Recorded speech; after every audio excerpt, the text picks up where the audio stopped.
कौशिक और आज हम बात करने वाले हैं अनलॉफुल एक्टिविटीज प्रिवेंशन एक्ट 1967 के बारे में।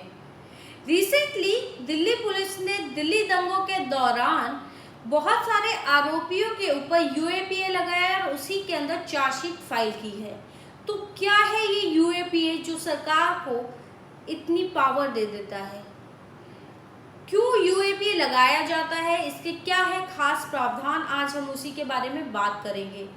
लेकिन उससे पहले एक और महत्वपूर्ण बात कि अगर आपने हमारा यूट्यूब चैनल अभी तक सब्सक्राइब नहीं किया है तो प्लीज़ हमारा यूट्यूब चैनल सब्सक्राइब कीजिए ताकि हम आपको ऐसे ही इम्पॉर्टेंट लीगल इन्फॉर्मेशन देते रहें। तो चलिए स्टार्ट करते हैं आज का वीडियो और बात करते हैं क्या है यूएपीए।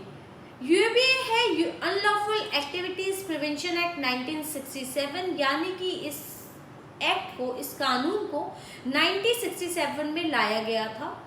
इस एक्ट को लाया गया था आतंकवाद से लड़ने के लिए। इसका सेक्शन 15 कहता है कि अगर कोई भी कार्य देश की एकता, अखंडता, संप्रभुता, सुरक्षा या आर्थिक सुरक्षा को खतरे में डालता है या डालने की कोशिश की जाती है तो ऐसे कार्य को आतंकवादी कार्य कहा जाता है। यानी कि इसमें अगर कोई भी व्यक्ति देश में दंगा करता है, देश में लॉ एंड ऑर्डर को बिगाड़ने की कोशिश करता है, जाली करेंसी यूज करता है या उसको बढ़ावा देता है, जानबूझ के देश की आर्थिक सुरक्षा को या सुरक्षा को खतरे में डालता है या डालने की कोशिश करता है तो ऐसे व्यक्ति को आतंकवादी घोषित किया जा सकता है। जी हाँ, सन 2019 में यूएपीए यानी कि अनलॉफुल एक्टिविटीज प्रिवेंशन एक्ट के अंदर अमेंडमेंट की गई और इसमें सरकार को सेक्शन 35 के अंदर ये पावर दी गई कि अब अगर सरकार चाहे तो किसी इंडिविजुअल यानी कि किसी व्यक्ति को भी आतंकवादी घोषित कर सकती है। ये एक बहुत ही पावरफुल एक्ट है। ये सरकार को ये पावर देती है कि अगर सरकार को शक है किसी व्यक्ति के ऊपर कि वो व्यक्ति किसी आतंकवादी कार्य में लिप्त है या लिप्त हो सकता है और उसका किसी ऑर्गेनाइजेशन के साथ कोई कनेक्शन है, अगर सिर्फ ऐसा शक भी है तो किसी व्यक्ति को या ऑर्गेनाइजेशन को आतंकवादी ऑर्गेनाइजेशन या आतंकवादी घोषित किया जा सकता है। यहाँ तक कि इसका सेक्शन 2 क्लॉज ओ ये कहता है कि अगर कोई व्यक्ति देश की एकता या अखंडता के ऊपर सवाल करता है तो वो भी एक आतंकवादी कृत्य है, यानी कि वो भी एक इलीगल एक्टिविटी है।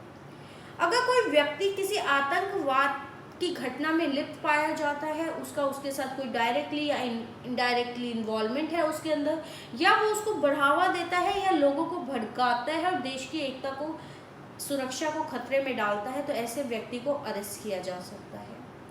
यूएपीए एक्ट हमारे कुछ फंडामेंटल राइट्स के ऊपर रीजनेबल रिस्ट्रिक्शन लगाता है, जैसे कि freedom of speech and expression, right to form association या फिर राइट टू असेंबल पीसफुली। यानी कि अगर कोई भी व्यक्ति ऐसा ही कोई बात बोलता है जिससे या ऐसे कोई एक्सप्रेशंस देता है, कहीं कुछ ऐसा लिखता है या ऐसा बोलता है जिससे देश की एकता खतरे में पड़ सकती है, लोगों को भड़काता है, तो ऐसे व्यक्ति को अरेस्ट किया जा सकता है। अगर कोई व्यक्ति ऐसी कोई एसोसिएशन बनाता है जो ऐसे कामों में इन्वॉल्व है जिससे देश की एकता को या अखंडता को या सुरक्षा को या आर्थिक सुरक्षा को नुकसान पहुंच सकता है तो ऐसे व्यक्ति को भी अरेस्ट किया जा सकता है। अगर लोग कहीं पर इकट्ठा होते हैं जिससे लोगों के भड़कने की आशंका है, शंका है, या वो कोई वहां पर ऐसी बातें हो रही है जिससे देश की सुरक्षा को खतरा हो सकता है तो ऐसे व्यक्तियों को भी गिरफ्तार किया जा सकता है। यूएपीए बहुत ही पावरफुल एक्ट है जो सरकार को और हमारी investigation agency, national investigation agency जिसे एनआईए कहा जाता है, उसको बहुत सारे पावरफुल राइट्स देती है। जैसे कि अगर किसी व्यक्ति को यूएपीए में अरेस्ट किया जाता है तो उस व्यक्ति को अग्रिम जमानत यानी कि एंटीसिपेटरी बेल भी नहीं दी जा सकती, उसको एंटीसिपेटरी बेल नहीं मिल सकती। जिस व्यक्ति को आतंकवादी घोषित किया जाता है उसे अपना पक्ष रखने की इजाजत भी नहीं है, यानी कि उस व्यक्ति का पक्ष सुने बिना ही सरकार के पास इतनी पावर है कि उस व्यक्ति का पक्ष जाने बिना ही उस व्यक्ति को आतंकवादी घोषित किया जा सकता है। अगर किसी व्यक्ति को आतंकवादी घोषित कर दिया गया है, वो व्यक्ति अपना पक्ष रखना चाहता है तो उसे अपना पक्ष सरकार के रिव्यू बोर्ड के आगे रखना होता है और उसके बाद ही वो कोर्ट में अपील फाइल कर सकता है, डायरेक्टली कोर्ट में नहीं जा सकता।